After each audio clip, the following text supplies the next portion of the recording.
மழை பொழிகிற இடம் எல்லாமே செடி கொடிகள் பூக்கிறது. அதுபோல சில மனிதர்கள் தனக்கென்று வாழாமல் பிறர்க்கென்று வாழ்வதிலே தன்னை ஒப்படைத்துக் கொள்ளக்கூடிய மகத்தான மனிதர்களாக சில பேர் இருப்பார்கள். அப்படிப்பட்ட ஒருவர் தான் மதிவேந்தன் அவர்கள். அது அதிமுகவின் கோட்டை என்றெல்லாம் வர்ணிக்கப்பட்டது. அப்படிப்பட்ட இடத்தை திமுக கைப்பற்றியது மட்டுமல்ல, திமுகவிற்கான ஒரு நன்மதிப்பை அவர் உண்டாக்கி தந்திருக்கிறார். அந்த நன்மதிப்பின் வழியாக பொது வாழ்க்கையிலே அவர் தொடர்வதற்கு இந்த சட்டமன்றத்திலே பெருவாரியான வாக்குகள், சென்ற முறையை விடவும் கூடுதலான வாக்குகள் வித்தியாசத்திலே அவர் வெற்றி பெறுவார் என்று கள நிலவரம் நமக்கு சொல்லுகிறது. இப்படிப்பட்ட இளைஞர்கள் அரசியலுக்கு வர வேண்டும். தன்னலமற்றவர்கள், பிறருக்கு உதவி செய்யக்கூடியவர்கள் எல்லாம் சட்டமன்றத்திற்கு போக வேண்டும், அமைச்சர்களாக வர வேண்டும். அவங்களால தான் பொது வாழ்க்கை என்பதற்கு ஒரு அர்த்தம் கிடைக்கும்.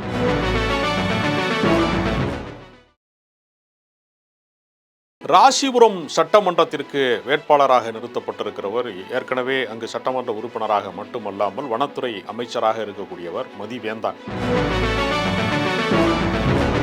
மதிவேந்தன் எப்படி மக்களுக்கு அறிமுகமாகிறார்னா, அவர் ஏற்கனவே ஒரு பாரம்பரியமான திமுக குடும்பமாக இருந்த போதும் கூட கொரோனாவிலே எல்லாருமே பாதிக்கப்பட்டு இருந்த நேரத்திலே, லாக்டவுன் எல்லாம் இருந்த நேரத்தில் தானாக முன் மருத்துவ சேவை ஆற்றியவர். அவர் ஒரு மருத்துவர். அடிப்படையிலே மருத்துவர்களாக இருப்பவர்களுக்கு இருக்கக்கூடிய மனிதநேயம் என்பது இன்றைக்கு பல இடங்களிலே குறைந்து வருகிறது. இங்கே 5 ரூபா டாக்டர்லாம் சில பேரை சொல்லுவாங்க. ஏழை எளிய மக்களுக்கு உதவ வேண்டும் என்கிற எண்ணம் கொண்டிருக்கக்கூடிய மருத்துவராகத்தான் மதிவேந்தன் மக்களிடத்திலே நெருங்கி வருகிறார். கொரோனா பேரிடர் காலங்களிலே மருத்துவர்களுக்கே நோய் தொற்று ஏற்பட்டு பல பேர் மரணித்ததை கூட நாம் பார்த்திருக்கிறோம். ஆனால் அந்த நேரத்திலே ஒரு இளைஞர் துணிச்சலாக மக்கள் சேவை ஆற்றுவதிலே தன்னை ஈடுபடுத்திக் கொண்டவர். அப்படிப்பட்ட ஒரு இளைஞராக இருக்கக்கூடிய அவருக்கு இப்பொழுது வயதே 41 வயது தான். அப்ப இன்னும் ஒரு இளைஞராக இருக்கிற காலத்துல ஒரு 4-5 ஆண்டுகளுக்கு முந்தைய காலம்ங்கிறது இன்னும் அவர் இளைஞராகத்தான் இருக்கிறார். ஒரு 30-35 வயதுக்குரியவராகத்தான் அவர் இருக்கிறார். அப்படிப்பட்ட நேரத்திலே மக்கள் சேவை ஆற்றுகிறார். இப்படிப்பட்ட இளைஞர்கள் அரசியலுக்கு வர வேண்டும். தன்னலமற்றவர்கள், பிறருக்கு உதவி செய்யக்கூடியவர்கள் எல்லாம் சட்டமன்றத்திற்கு போக வேண்டும், அமைச்சர்களாக வர வேண்டும்.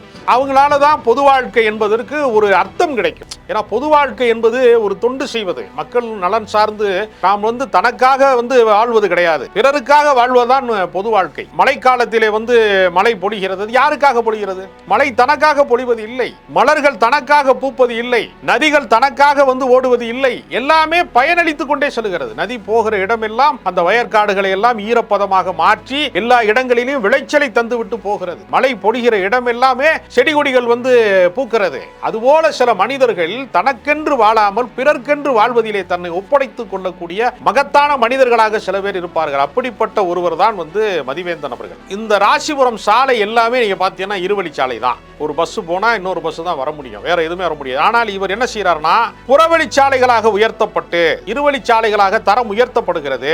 ஏறத்தாழ 350 கோடிக்கு சாலைகள் அமைத்து தந்திருக்கிறார். இது ரொம்ப முக்கியமான ஒரு விஷயம். அது மட்டுமல்ல, ஏரிகளை புனரமைத்திருக்கிறார். கிட்டத்தட்ட நீங்க பாத்தீங்கன்னா ஒரு 3 கோடி ரூபாய் மதிப்பீட்டிலே ராசிபுரம் வட்டத்தில் கோனாரிப்பட்டி ஏரி புனரமைப்பு செய்திருக்கிறார். அதே போல பாத்தீங்கன்னா பல இடங்களிலே சுத்திகரிப்பு நிலையத்திற்கான மண் திட்டுக்கள் உள்ளிட்ட பணிகளை எல்லாம் அவர் முடித்து கொடுத்திருக்கிறார். இது ரொம்ப முக்கியமானது, ஏரி புனரமைப்பு. அதே மாதிரி ராசிபுரம் சட்டமன்ற தொகுதிக்கு மக்களினுடைய பயன்பாட்டிற்காக ஒரு 10 கோடியே 58 லட்சத்திற்கு புதிய மதிப்பீட்டிலே புறநகர் பேருந்து நிலையம். நீங்க ஊருக்குள்ள ஒரு பஸ் வர்றதுக்கும் புறநகர் பேருந்து நிலையம், நீங்க எல்லா ஊர் பஸ்ஸும் ஒரு இடத்துல ஒண்ணு கூடுவதற்கான ஒரு வாய்ப்பாக அது மாறும். ஒரு பெரிய பஸ் ஸ்டாண்டை ஒரு ஊருக்கு கட்டி கொடுக்கிறது மூலமாக அந்த போக்குவரத்து எளிதாக்கப்படும். அதே போல பட்டுக்கூடு அங்காடிகளை அதற்கான வளாகத்தை அமைத்து தந்திருக்கிறார். ஏறத்தாழ 2 கோடியே 20 லட்சம் ரூபாய்க்கு அந்த வளாகத்தை அவர் அமைத்து தந்திருக்கிறார். போதமலைக்கு சாலை அமைத்து தந்திருக்கிறார். ராசிபுரம் சட்டமன்றத்தில் நபார்டு வங்கியினுடைய அந்த திட்டத்தின் கீழே புதுப்பட்டி முதல்ல கிடமலை வரைக்கும் ஏறத்தாழ 10 கிலோமீட்டர்,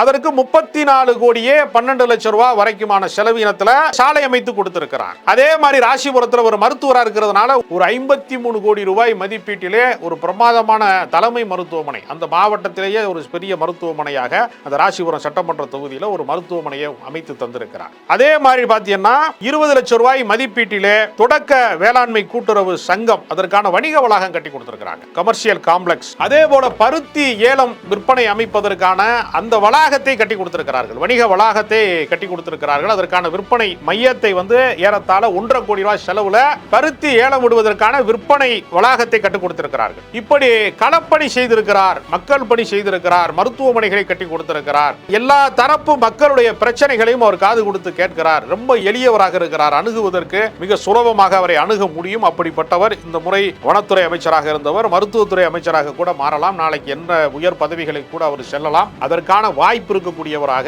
ஏன்னா இன்றைக்கு அரசியல் என்பது முழுக்க முழுக்க இளைஞர்கள் கையிலே இருந்தால்தான் அது செயல்பாட்டுக்குரியதாக இருக்கும். மூத்தவர்கள் வழிகாட்டலாம், ஆலோசனைகள் சொல்லலாம், அறிவூட்டலாமே தவிர தீவிரமாக செயல்படுவது இளைஞர்கள் கையிலே தான் இருக்கிறது. அப்படிப்பட்ட ஒரு இளைஞராகத்தான் ராசிபுரத்திற்கு மதிவேந்தன் கிடைத்திருக்கிறார். அந்த வாய்ப்பை அந்த வாக்காளர் பெருமக்கள் தவற விட மாட்டாங்க. களத்திலே போய் நாங்கள் விசாரித்த வரைக்குமே அவருக்குத்தான் வெற்றி வாய்ப்பு அதிகம். ஏன்னா ஒரு காலத்திலே அது அதிமுகவின் கோட்டை என்றெல்லாம் வர்ணிக்கப்பட்டது. வெல்லமண்டி நடராஜன் போன்றவர்கள் எல்லாம் அங்கு களத்திலே இருந்தார்கள். ஆனால் அப்படிப்பட்ட இடத்தை திமுக கைப்பற்றியது மட்டுமல்ல, திமுகவிற்கான ஒரு நன்மதிப்பை அவர் உண்டாக்கி தந்திருக்கிறார்.